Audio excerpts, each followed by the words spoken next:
আমাদের জীবনে গুরুজনেরা, জ্ঞানী মানুষজন সবসময় একটা কথা বলেন, ধৈর্য ধরো। শুধুমাত্র দুটো শব্দ, কিন্তু কতটা বিশাল সেটা বোঝার চেষ্টা করুন। ছোট একটা অস্ত্র হাতে নিন এবং একটা বিশাল পর্বতে নিরন্তর প্রহার করতে থাকুন। ধৈর্য ধরে সেই কাজ করতে থাকুন। এমন একদিন আসবে, এই বিশাল পর্বতে আপনি একটা পথ তৈরি করবেন।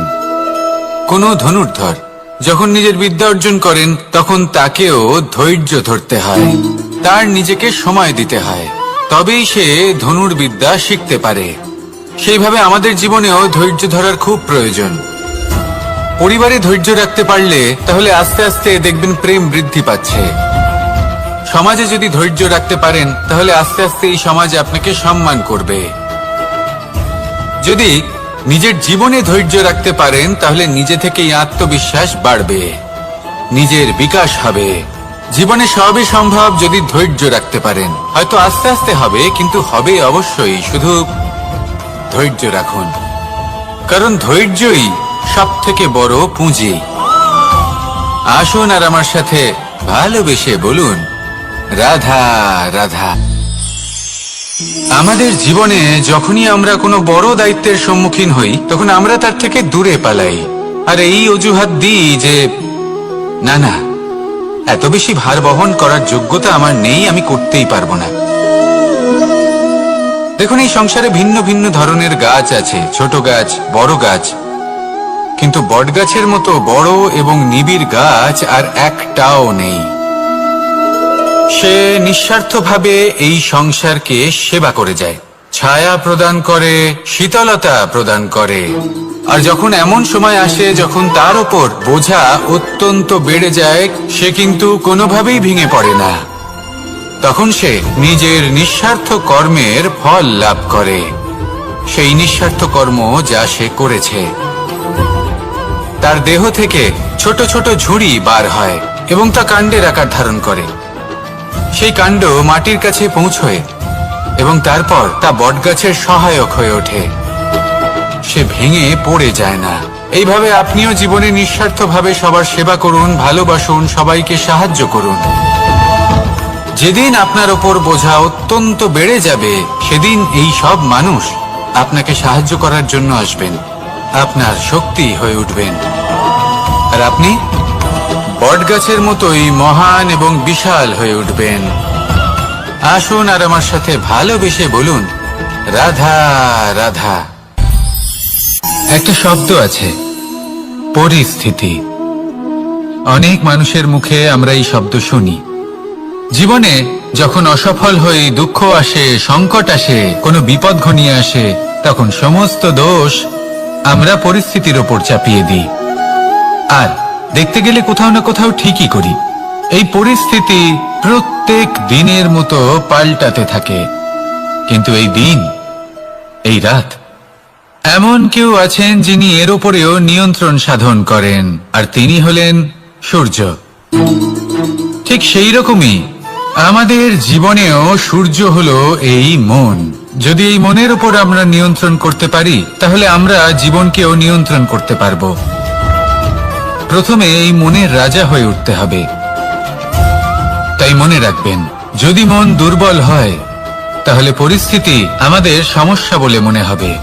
এই মন যদি স্থির হয়, পরিস্থিতি প্রতিস্পর্ধা বলে মনে হবে। আর এই মন যদি শক্তিশালী হয়ে ওঠে, তাহলে যে কোনো পরিস্থিতি আপনার কাছে একটা সুযোগ মাত্র, এমন এক সুযোগ যাতে অগ্রসর হয়ে আপনি মহান হয়ে উঠতে পারেন। এই মনের শক্তির বৃদ্ধি ঘটান, মহান হয়ে উঠুন, আর আমার সাথে ভালোবেসে বলুন, রাধা রাধা। খুব সুন্দর একটা কাহিনী আছে।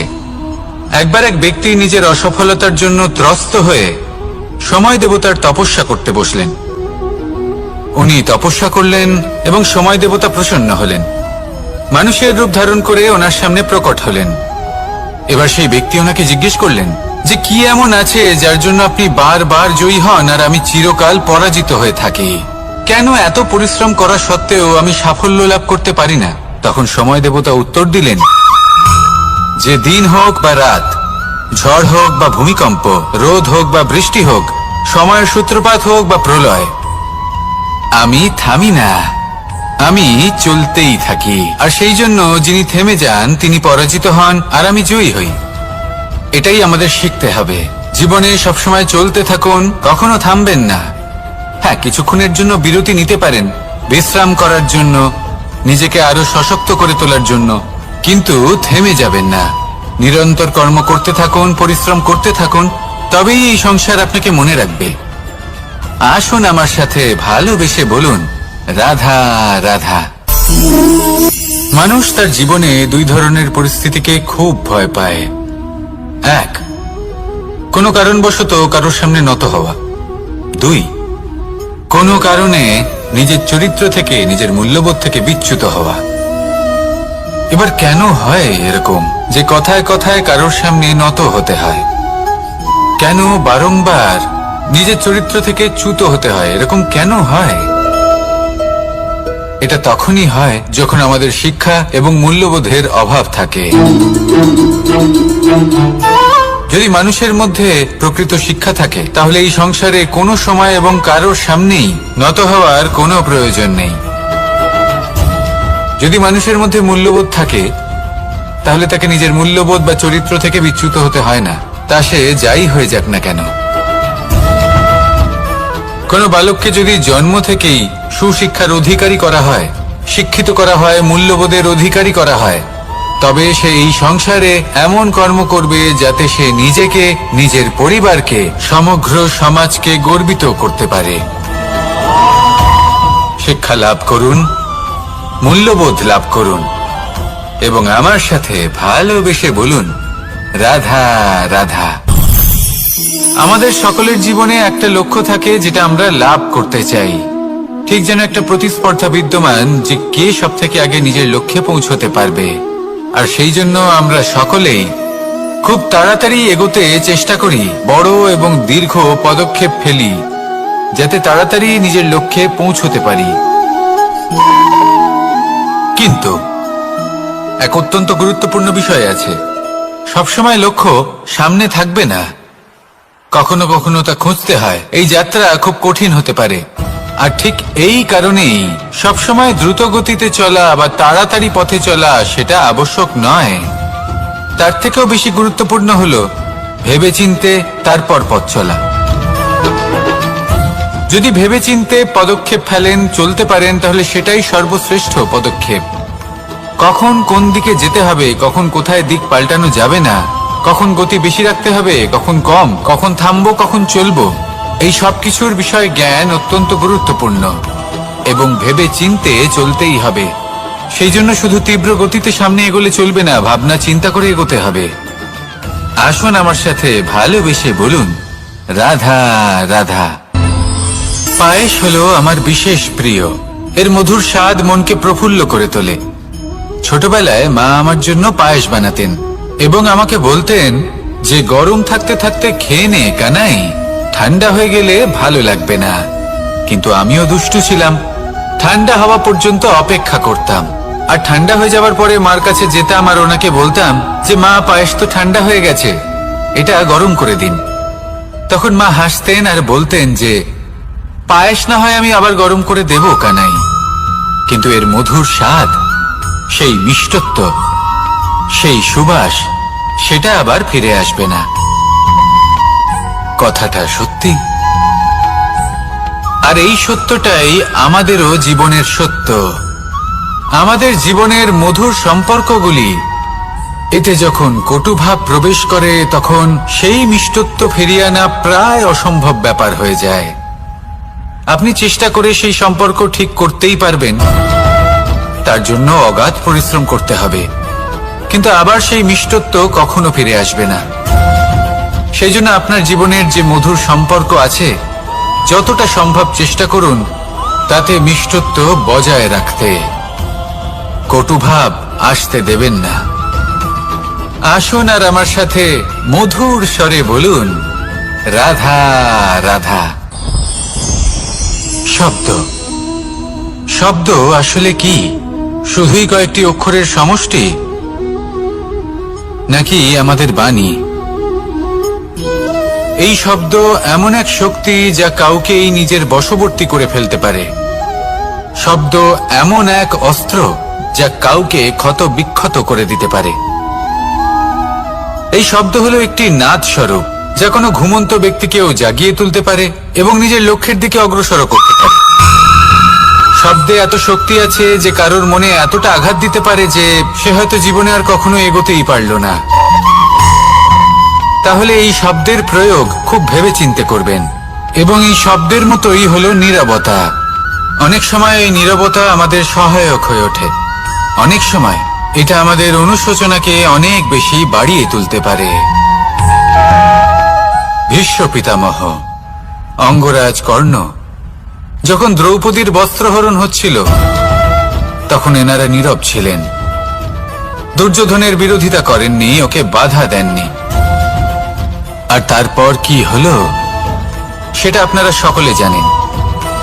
দেখতে গেলে নীরবতা চুপ করে থাকা, কিন্তু যদি কোনো দুষ্টের সামনে চুপ করে থাকেন, যদি তার বিরোধিতা না করতে পারেন, তাহলে এই নীরবতাই অনেক বড় পাপের আকার ধারণ করে।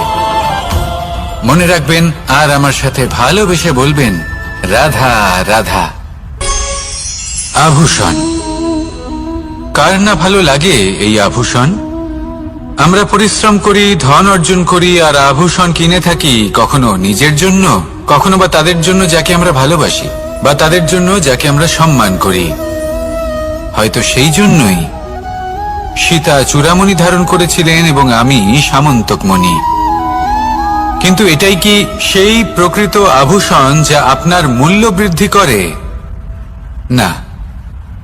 শ্রীরামের আভূষণ হলো ওনার নম্র ভদ্র ব্যবহার। মাতা সীতার আভূষণ হলো ওনার সততা, ওনার নিষ্ঠা, ওনার ত্যাগ। অর্জুনের আভূষণ ছিল ওনার একাগ্রতা। রাধার আভূষণ ওনার প্রেম। এই আভূষণ কোথাও নেই, আপনার মনে আছে। যদি আপনার মনে মিষ্টতা থাকে, তা শান্ত হয়, তাতে সততা থাকে, নিষ্ঠা থাকে এবং প্রেম থাকে, তাহলে আপনার অন্য আর কোনো আভূষণের কোনো প্রয়োজন নেই। আপনি যতই ভিড়ের মাঝে থাকুন, আপনার ঔজ্জ্বল্য চোখে পড়বে। আসুন আর আমার সাথে ভালোবেসে বলুন, রাধা রাধা। এই সংসারের সবথেকে বড় সত্যি হলো জন্ম এবং মৃত্যু, কিন্তু আরো বড় একটা সত্য আছে, মিত্র এবং শত্রু, যা আমাদের সকলের জীবনে থাকে। মিত্র সে যে আমাদের সঙ্গ দেয় এবং সংসারের সবথেকে উঁচু শিখরে আমাদের নিয়ে যায়, এবং শত্রু সে যে যে কোনো মুহূর্তে যে কোনো শিখর থেকে আমাদের নিচে ফেলে দিতে পারে।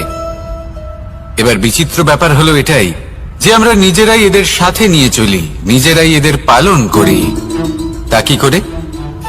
প্রথমে বুঝুন এই মিত্র এবং শত্রু কারা। আপনার নিজের মন, আর কেউ নয়।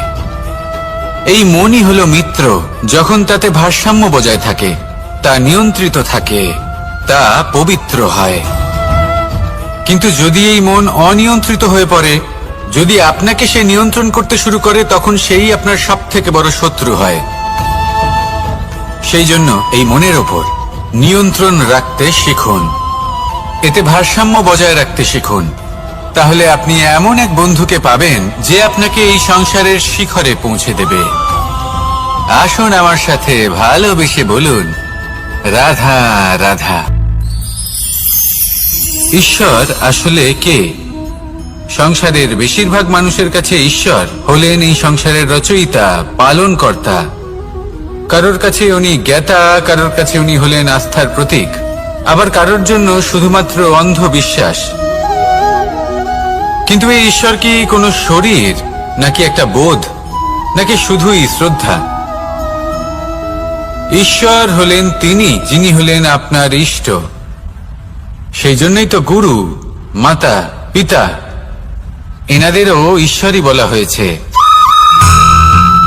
যাদেরকে আমরা ঈশ্বর বলে মনে করি, যারা আমাদের ইষ্ট, তারা আমাদের একটি পথ দেখান, একটি দিকে চালিত করেন। সেই পথে চলে আপনি শুভ কর্ম করতে পারেন, আর যখন কোনো ব্যক্তি তার ঈশ্বরের আদেশ পালন করেন তখন সে নিজে থেকেই শুভ পথে অগ্রসর হয়ে যান। বেশ কয়েকজন মানুষ ঈশ্বরের ওপর আস্থা রাখেন এবং ভাবেন যে অনুচিত কোনো কাজ করা উচিত নয়, ঈশ্বর দেখছেন। ওনারা ভয় পান যে কোনো অনুচিত কর্ম করলে কে জানে তার পরিণাম কি হবে। এমন অনেক ব্যক্তি রয়েছেন যারা ঈশ্বরকে বিশ্বাস করেন এবং জানেন যে ঈশ্বর তাদেরকে দেখছেন, তাই যে যে শুভ কর্ম ওনারা করেছেন তার ফল তারা অবশ্যই পাবেন। এবার আপনি ভয় পেয়ে ঈশ্বরকে বিশ্বাস করবেন নাকি বিশ্বাসের দ্বারা ঈশ্বরকে বিশ্বাস করবেন, সেই সিদ্ধান্ত আপনারই।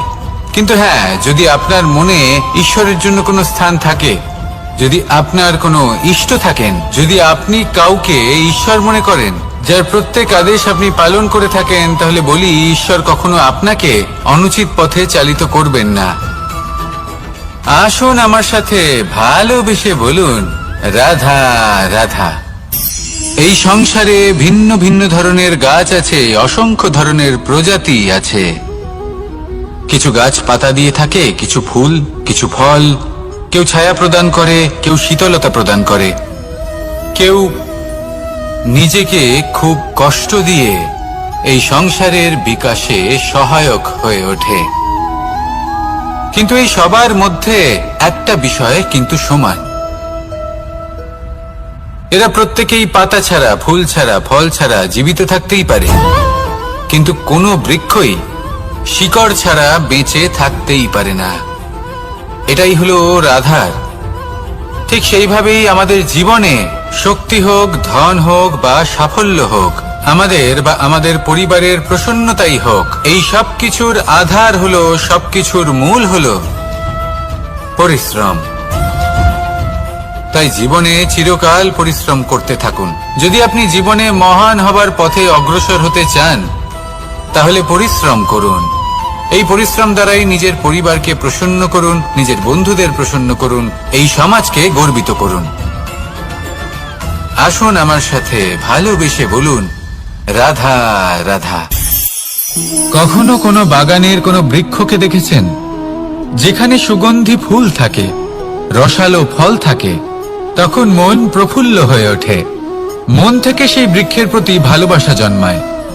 কিন্তু যিনি বাগানের মালিক, শুধুমাত্র তিনিই জানেন যে কিভাবে এই বৃক্ষকে আগলে রাখতে হয়, কিভাবে তার পরিচর্যা করলে এতে সুন্দর সুগন্ধি ফুল হবে, রসালো ফল হবে। কখনো কখনো প্রয়োজনের থেকে বেশি রোদ পেলে এই বৃক্ষগুলি শুকিয়ে যায়, প্রয়োজনের থেকে কম রোদ পেলেও এই বৃক্ষ কিন্তু শুকিয়ে যায়। প্রয়োজনের থেকে কম জল যদি পায়, এই বৃক্ষ শুকিয়ে যেতে পারে। প্রয়োজনের থেকে অতিরিক্ত জল যদি পায়, তখনও এই বৃক্ষের শিকড়গুলি নষ্ট হয়ে যেতে পারে। এবার এটাই কিন্তু আমাদের সংসারের সাথেও হয়। আমাদের সংসারের সকল প্রতিভাশালী ব্যক্তি, যেমন লেখক, বিচারক, প্রবক্তা, যোদ্ধা, এদের সবার ক্ষেত্রে এই কথাটাই প্রযোজ্য। যদি বেশি প্রশংসা করা হয়, তাহলেও এরা হারিয়ে যাবেন। প্রয়োজনের থেকে বেশি যদি নিন্দা করা হয়, তখনও তারা নত হয়ে পড়বেন। তাহলে আপনি এদের রক্ষা করুন এবং নিজেদেরও। মনে রাখবেন একটা কথা, জেনে রাখুন কখন কোন নিন্দায় আপনি লজ্জিত হবেন না, আর কখন কোন প্রশংসার দ্বারা নিজের মধ্যে অহংবোধ জাগ্রত করবেন না। এই মন সুপ্রসন্ন হয়ে বলবে, রাধা রাধা। সময় কত বিচিত্র হয়।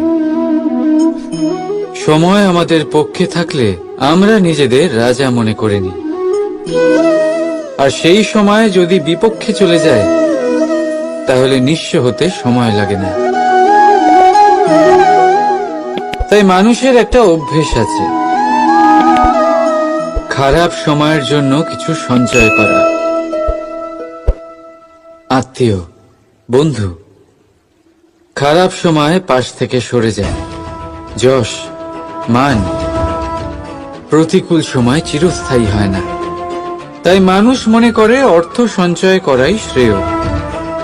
অর্থের কোনো হৃদয় নেই যা সময়ের সাথে পরিবর্তিত হবে। সংসার বলে সর্বদা অর্থ সঞ্চয় করতে থাকুন। খারাপ সময়ে অবশ্যই কাজে লাগবে, কিন্তু আমি বলবো শুভ কর্ম করতে থাকুন, আনন্দে থাকুন, নিজের ওপর আর ঈশ্বরের ওপরে বিশ্বাস রাখুন। খারাপ সময় কখনো আসবেই না। রাধা রাধা। মানুষ নিজের পরিবারের জন্য কত কিছুই না করে, দিন রাত পরিশ্রম করতে থাকে যাতে তার পরিবারের প্রয়োজন পূরণের জন্য অর্থ রোজগার করতে পারে।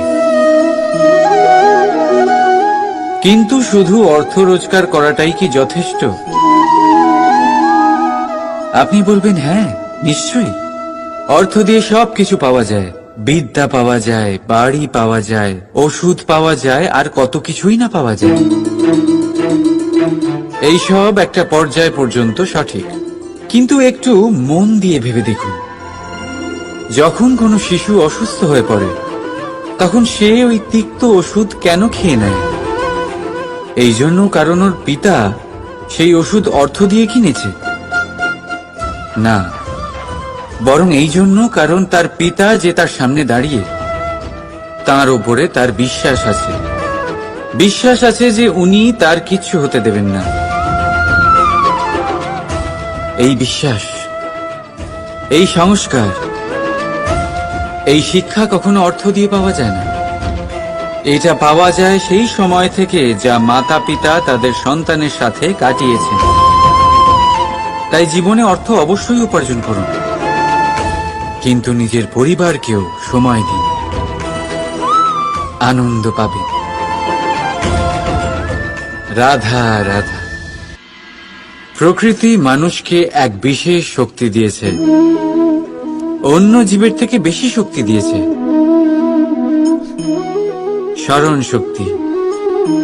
এই শক্তি মানুষকে অন্য জীবের থেকে ভিন্ন করে, ইতিহাস রচনা করার প্রেরণা দেয়, জ্ঞানকে বংশানুক্রমে এগিয়েও নিয়ে যায়। আর যারা ভুলে যান, অধিকাংশ সময় তারা উপহাস আর দয়ার পাত্র হয়ে যান। কিন্তু এটাই কি প্রকৃত রূপে সত্য? না। এই স্মরণ শক্তি মানুষের বিকাশের সব থেকে বড় বাধা হয়ে দাঁড়ায়, তার মনকে দূষিত করে দেয়। খারাপ অভিজ্ঞতা, কারোর করা বিশ্বাসঘাতকতা, কারোর কটাক্ষ বেশিরভাগ মানুষই ভুলতে পারেন না, আর তারপর প্রতিশোধ নিতে উদ্যত হন।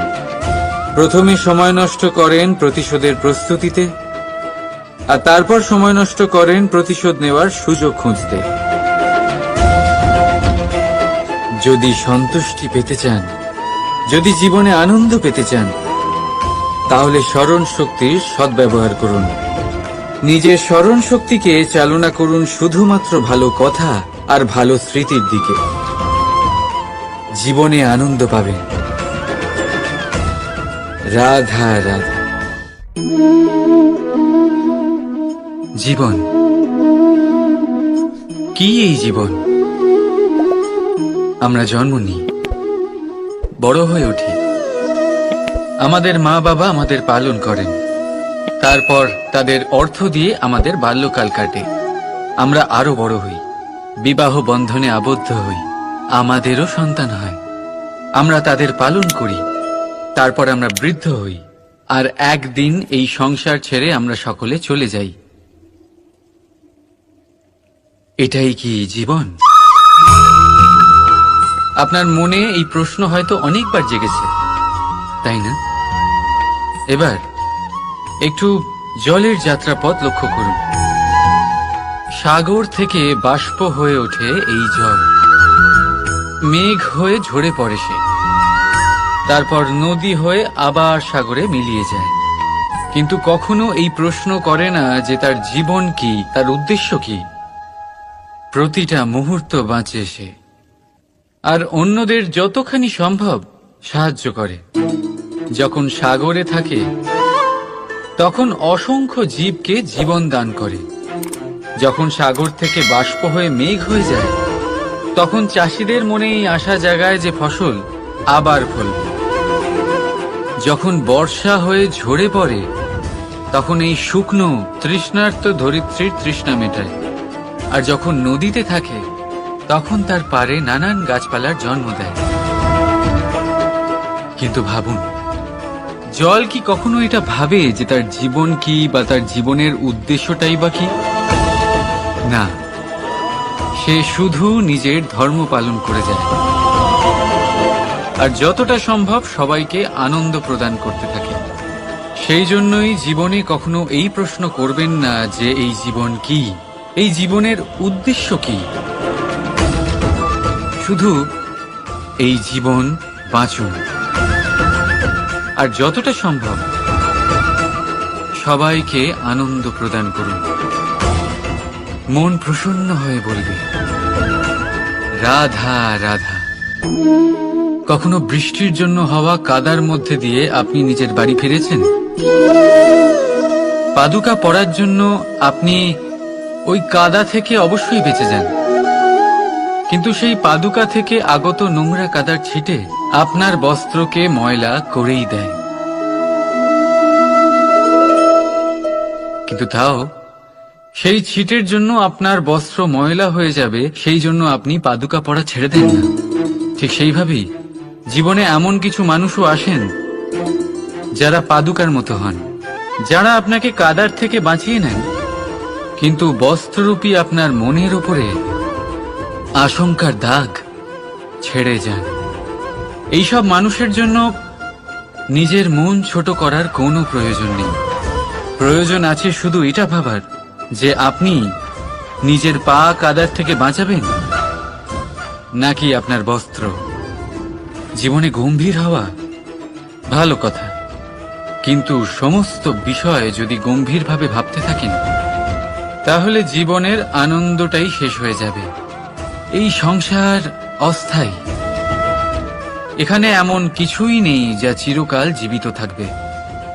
তাই যতক্ষণ এই জীবন আছে সন্তুষ্টি আর আনন্দ নিয়ে বাঁচুন।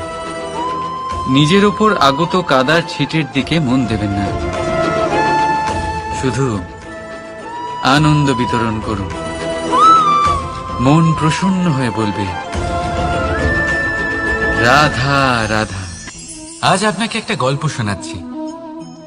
একদিন এক ব্যক্তি নিজের দ্বারে লিখে দিলেন, আজ আমি ভীষণ দুঃখী, আজ আমার সাথে কেউ দেখা করতে আসবেন না।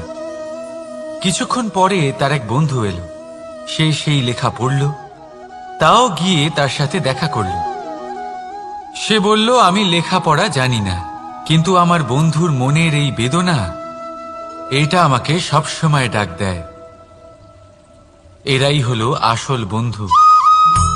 কোনো কারণে আপনি যদি দুঃখ পান, কোনো সমস্যার সমাধান না বের করতে পারেন, এই সংসার থেকে আলাদা হয়ে যেতে চান, তাও এই বন্ধু আপনার সাথেই থাকবে। সমস্যার সমাধান না দিতে পারলেও আপনার সম্বল হয়ে অবশ্যই থাকবে।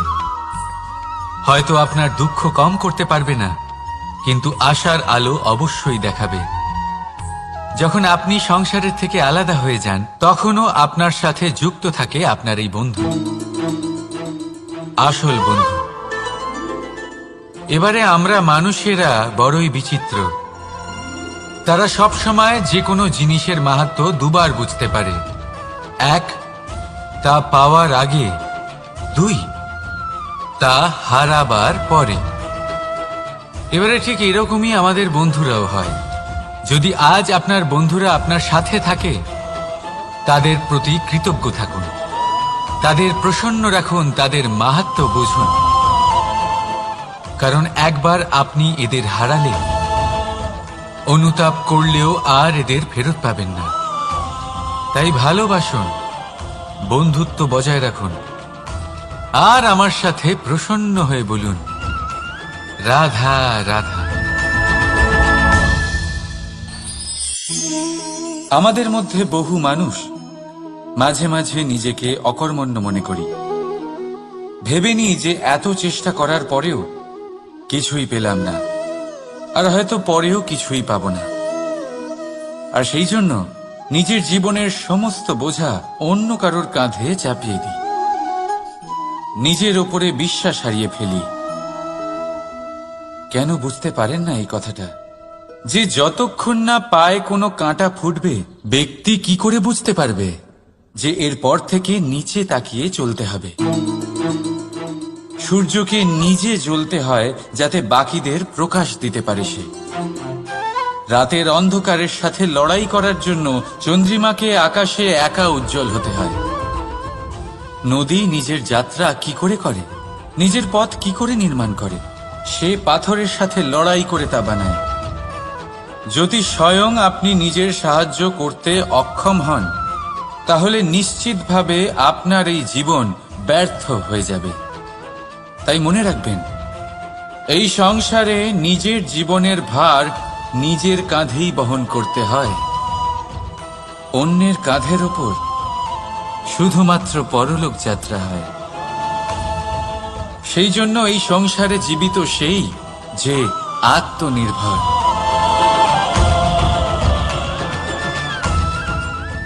রাধা রাধা। সময়, কথায় বলে সময়ের পূর্বে কিছুই হয় না। প্রতিটা ঘটনার একটা সময় থাকে। সময়ের আগে না সূর্যোদয় হয় আর না সূর্যাস্ত হয়। সময়ের পূর্বে গাছে না ফুল ফোটে না ফল ধরে। কিন্তু একটা কথা ভেবে দেখুন, যদি বর্ষা আসার আগে কৃষক ভূমিকে না প্রস্তুত করে, বীজ রোপণ না করে, তাহলে কি ফসল ফলবে? যদি কোনো যোদ্ধা যুদ্ধের পূর্বে নিজের অস্ত্রে ধার না দেয়, তাহলে সে যুদ্ধ কি করে লড়বে? এর মানে এটাই হলো যে সময় আপনার যখন আসার তখন অবশ্যই আসবে, কিন্তু ততক্ষণ এটাও গুরুত্বপূর্ণ যে আপনি নিজেকে তার জন্য তৈরি রাখুন। কারণ এই সুযোগ, এই কথাটা শুনতে যত ছোট, এটা আসেও ততটা কম সময়ের জন্য, তারপর চলেও যায়। এবার যদি সুযোগ আপনার হাতে আসে আর আপনি তার জন্য তৈরি না থাকেন, তাহলে আপনি সাফল্য কি করে পাবেন? তাই আপনি সঠিক সময়ের জন্য অপেক্ষা করুন, সেই সুযোগের জন্য অপেক্ষা করুন, কিন্তু ততক্ষণ নিজের চেষ্টার দ্বারা নিজেকে আরো সক্ষম করে তুলুন। কারণ সাফল্য আপনার জন্য অপেক্ষা করছে, শুধু আপনি তার জন্য তৈরি থাকুন। রাধা রাধা। কথা মানুষের পাওয়া সবচেয়ে অদ্ভুত উপহার।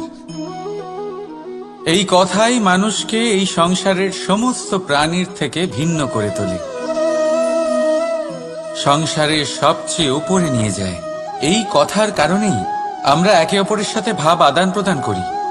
আমি আমার মনের ভাবনা অন্য কাউকে ব্যক্ত করতে পারি, অন্য কেউ তাদের ভাবনা আমাকে ব্যক্ত করতে পারে। এই কথাই আমাদের সবচেয়ে বড় ঢাল।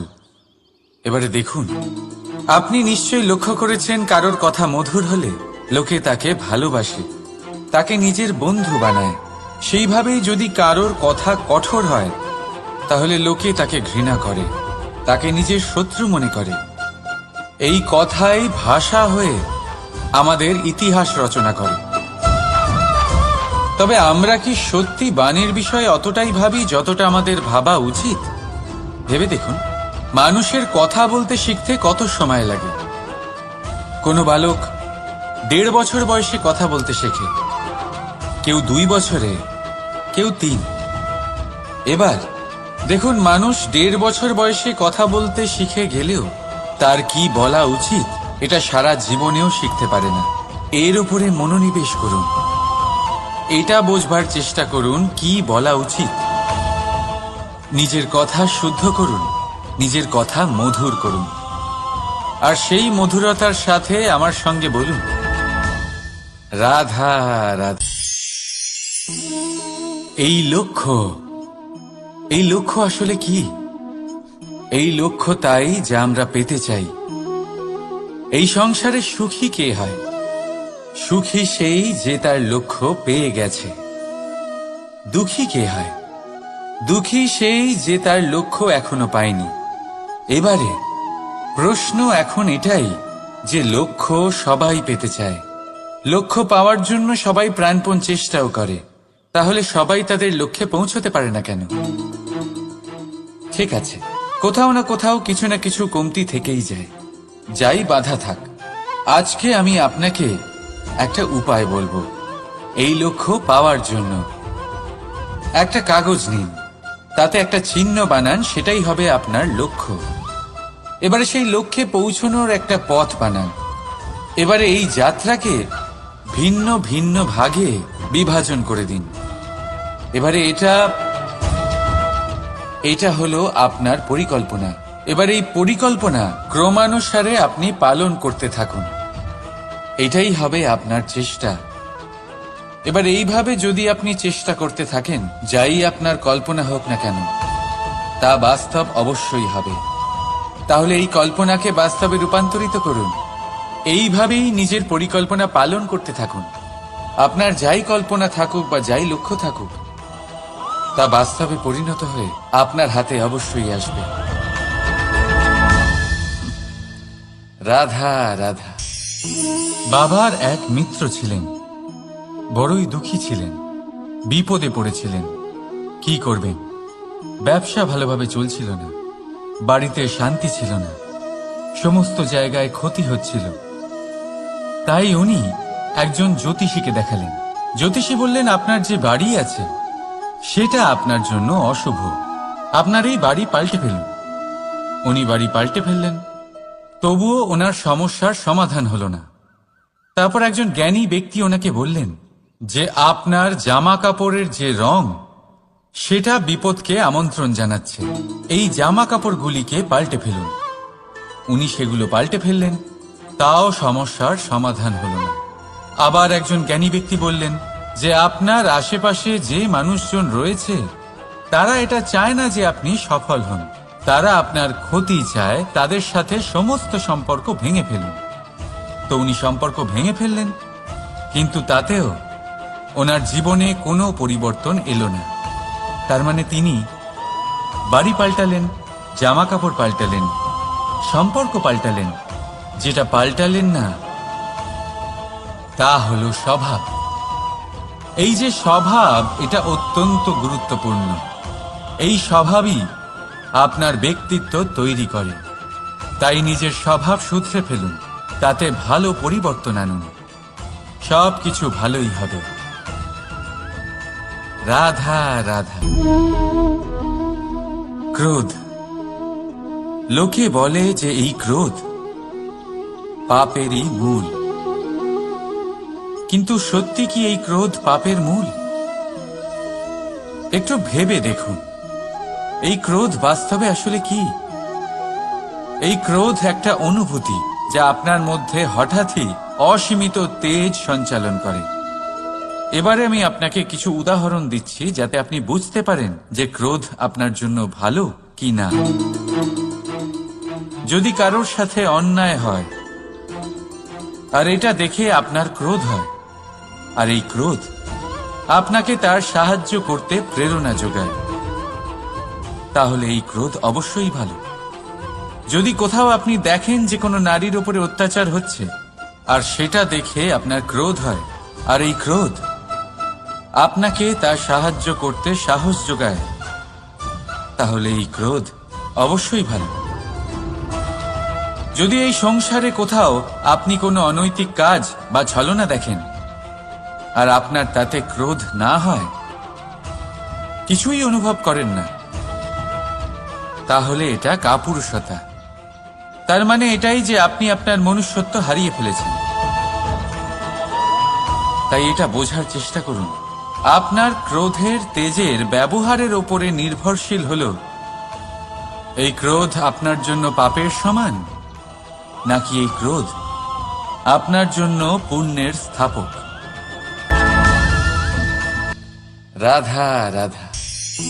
বাবার এক মিত্র ছিলেন, বড়ই দুঃখী ছিলেন, বিপদে পড়েছিলেন। কি করবেন? ব্যবসা ভালোভাবে চলছিল না, বাড়িতে শান্তি ছিল না, সমস্ত জায়গায় ক্ষতি হচ্ছিল। তাই উনি একজন জ্যোতিষীকে দেখালেন। জ্যোতিষী বললেন, আপনার যে বাড়ি আছে সেটা আপনার জন্য অশুভ, আপনার এই বাড়ি পাল্টে ফেলুন। উনি বাড়ি পাল্টে ফেললেন, তবুও ওনার সমস্যার সমাধান হলো না। তারপর একজন জ্ঞানী ব্যক্তি ওনাকে বললেন যে আপনার জামা কাপড়ের যে রং, সেটা বিপদকে আমন্ত্রণ জানাচ্ছে। এই জামা কাপড়গুলিকে পাল্টে ফেলুন। উনি সেগুলো পাল্টে ফেললেন, তাও সমস্যার সমাধান হলো না। আবার একজন জ্ঞানী ব্যক্তি বললেন যে আপনার আশেপাশে যে মানুষজন রয়েছে তারা এটা চায় না যে আপনি সফল হন, তারা আপনার ক্ষতি চায়। তাদের সাথে সমস্ত সম্পর্ক ভেঙে ফেলুন। তো উনি সম্পর্ক ভেঙে ফেললেন, কিন্তু তাতেও ওনার জীবনে কোনো পরিবর্তন এলো না। তার মানে তিনি বাড়ি পাল্টালেন, জামা কাপড় পাল্টালেন, সম্পর্ক পাল্টালেন, যেটা পাল্টালেন না তা হলো স্বভাব। এই যে স্বভাব, এটা অত্যন্ত গুরুত্বপূর্ণ। এই স্বভাবই আপনার ব্যক্তিত্ব তৈরি করে। তাই নিজের স্বভাব শুধরে ফেলুন, তাতে ভালো পরিবর্তন আনুন, সবকিছু ভালোই হবে। রাধা রাধা।